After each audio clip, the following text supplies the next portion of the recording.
Hello guys, myself Dr. Lalita. We are going to start some important current affairs. Guys, ये जो current affairs हैं ये आपके सभी एग्ज़ाम्स के लिए इम्पोर्टेंट है. So we will start. और फर्स्ट क्वेश्चन इज, भारतीय वायुसेना ने किस राज्य में वायु शक्ति अभ्यास आयोजित किया? In which state Indian air force conducted Vayu Shakti exercise? और answer is Rajasthan. Some important facts देख लेते हैं. भारतीय वायुसेना ने 7 मार्च को राजस्थान के जैसलमेर में पोखरान रेंज में वायु शक्ति अभ्यास आयोजित किया. इस वायु शक्ति अभ्यास में भारतीय वायुसेना के कुल 148 विमानों ने हिस्सा लिया, जिसमें पहली बार राफेल विमान ने भी अपना प्रदर्शन दिखाया. आवर नेक्स्ट क्वेश्चन इज, 73वें स्ट्रेटेजा मेमोरियल बॉक्सिंग टूर्नामेंट में 81 किलोग्राम वर्ग में नंदिनी ने कौन सा पदक जीता? Which medal did Nandini win in the 81st kilogram category at the 73rd Stratega Memorial Boxing Tournament? Golden, silver, bronze या फिर कोई नहीं. So our answer is a bronze medal, means कांस्य पदक. चलो कुछ इंपॉर्टेंट पॉइंट्स देखते हैं. 73rd स्ट्रेटेजा मेमोरियल बॉक्सिंग टूर्नामेंट में 81 किलोग्राम वर्ग में नंदिनी ने कांस्य पदक जीता. वहीं इस चैंपियनशिप में निखत जरीन ने 52 किलोग्राम में और नीतू ने 48 किलोग्राम में स्वर्ण पदक जीता है. निखत जरीन ने इस चैंपियनशिप में अपना दूसरा स्वर्ण पदक जीता है. इससे पहले उन्होंने 2019 में स्ट्रेटेजा मेमोरियल बॉक्सिंग में खिताब जीता था. So our next question is, अंतर्राष्ट्रीय ऋण एजेंसी का उपाध्यक्ष किसे नियुक्त किया गया है? Who has been appointed as the vice chairman of the international credit agency? मियारलवी, सिवलोक, जुनेद कमाल अहमद, बिरफुल सेन ओली या none of this? So our answer is Junaid Kamal Ahmad. कुछ इंपॉर्टेंट पॉइंट देखते हैं.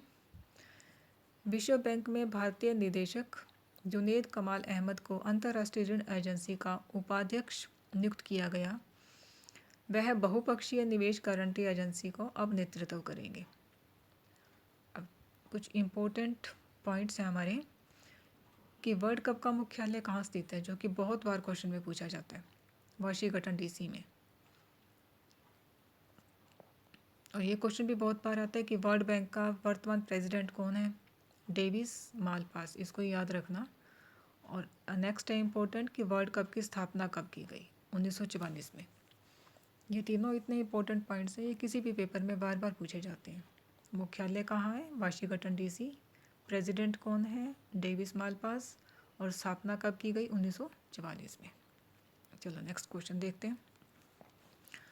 भारत विश्व स्तर पर अरबपतियों की आबादी में किस स्थान पर रहा? What is the rank of India in the world populations of billionaires?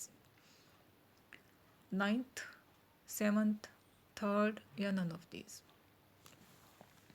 So our answer is 3rd. India 3rd स्थान पर रहा. नाइट फ्रैक द वर्ल्ड रिपोर्ट के अनुसार साल 2021 में विश्व कप पर अरबपतियों की आबादी में भारत तीसरे स्थान पर रहा. भारत में ultra high net worth individuals की संख्या 2021 में 11% सालाना से बढ़कर 1045 अरबपतियों में हो गई है, जो एशिया पैसिफिक क्षेत्र में सबसे अधिक प्रतिशत वृद्धि है. अब देखते हैं इसमें जो सबसे पहले जो साल 2021 के जो पहले अरबपति थे उनकी सूची देखते हैं. पहले नंबर पे कौन था? संयुक्त राज्य अमीरात, जिसका रैंक था 748. दूसरे नंबर पे था चीन, उसका रैंक था 554. तीसरे नंबर पे 145 पे भारत. चौथे नंबर पे जर्मनी 136 और पाँचवें नंबर पे है रूस 121, जो कि साल 121 की अरबपतियों की सूची में रहे हैं. तो हमारा भारत कौन से स्थान पर है? तीसरे स्थान पर.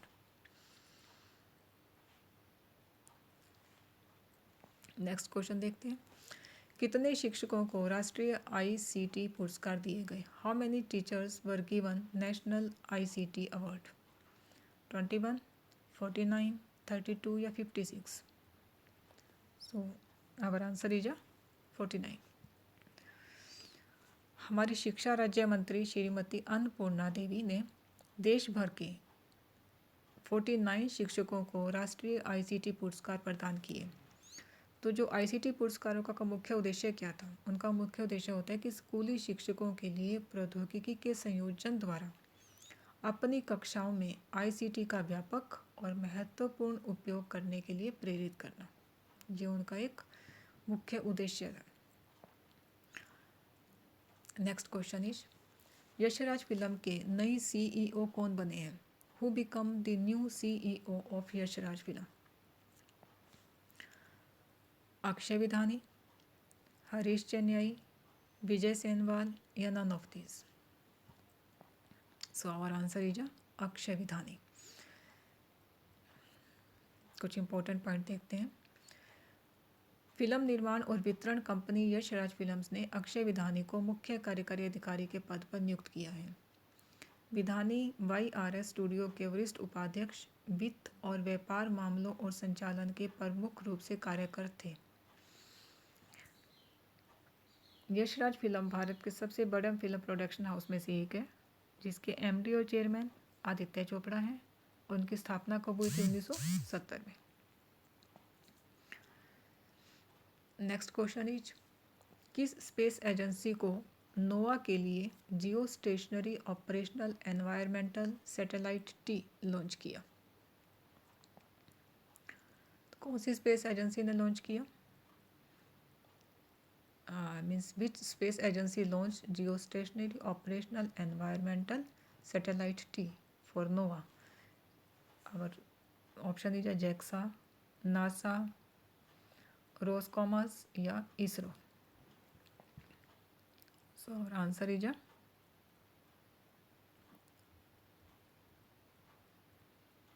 NASA. Some important point, space agency NASA ने नोवा के लिए geostationary operational environmental satellite T launch किया है।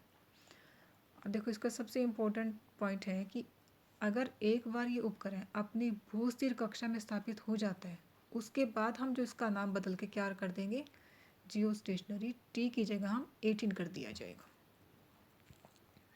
ठीक है जी। और next question is, LIC mutual fund के नए एमडी और सीईओ कौन बने? Who become the new MD and CEO of LIC mutual fund? और first option is BS Pathak, TS Ramakrishnan, RK सिंबल या इनमें से कोई नहीं? Our answer is TS Ramakrishnan. So some important point, LIC mutual fund के नए प्रबंध निदेशक और सीईओ के रूप में TS रामकृष्णन को नियुक्त किया गया है। Ramakrishnan LIC mutual fund state management के MD और सीईओ के रूप में दिनेश फोगाट एवं पूर्णकालिक निदेशक और सीईओ का स्थान लेंगे। Sorry, Dinesh पोंगटे।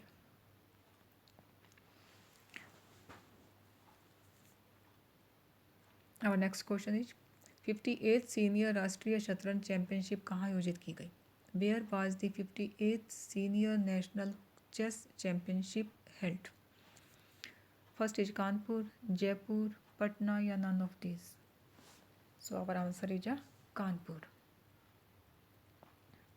Let's see some important point. Telangana के ग्रैंड मास्टर अर्जुन एरिगेसी ने ट्राई ब्रेक के साथी ग्रैंड मास्टर तमिलनाडु के डी गुकेश और P इनियन को पछाड़कर 58वीं सीनियर राष्ट्रीय शतरंज चैंपियनशिप का खिताब जीता है।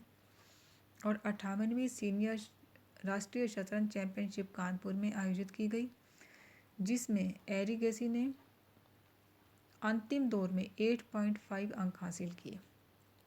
और 18 साल के एरिगेसी अजय का यह पहला सीनियर राष्ट्रीय खिताब है। और नेक्स्ट क्वेश्चन इज, विश्व वन्य जीव दिवस कब मनाया जाता है? When was world wild life day celebration? ये डे के क्वेश्चन भी बहुत बार पूछे जाते हैं। So this is also very important question. 7 March, 1 March, 3rd March, or none of these? So guys, our answer is 3rd March. Let's see some important point. विश्व वन्यजीव दिवस हर साल 3 मार्च को दुनिया भर में जंगली जीव और वनस्पतियों के बारे में जागरूकता बढ़ाने के लिए मनाया जाता है। विश्व वन्यजीव दिवस 2022 का विषय क्या है? विषय था पारिस्थितिकी तंत्र की बहाली के लिए प्रमुख प्रजातियों को पुनः प्राप्त करना रखा गया। तो गाइस, ये थे आज कुछ इम्पोर्टेंट करंट अफेयर्स जो आपके हर एग्ज़ाम्स के लिए बहुत इम्पोर्टेंट है। Thank you. अगर आपको ये वीडियो पसंद आया तो आप प्लीज़ लाइक करें, शेयर करें, सब्सक्राइब करें। Thank you. Thanks so much.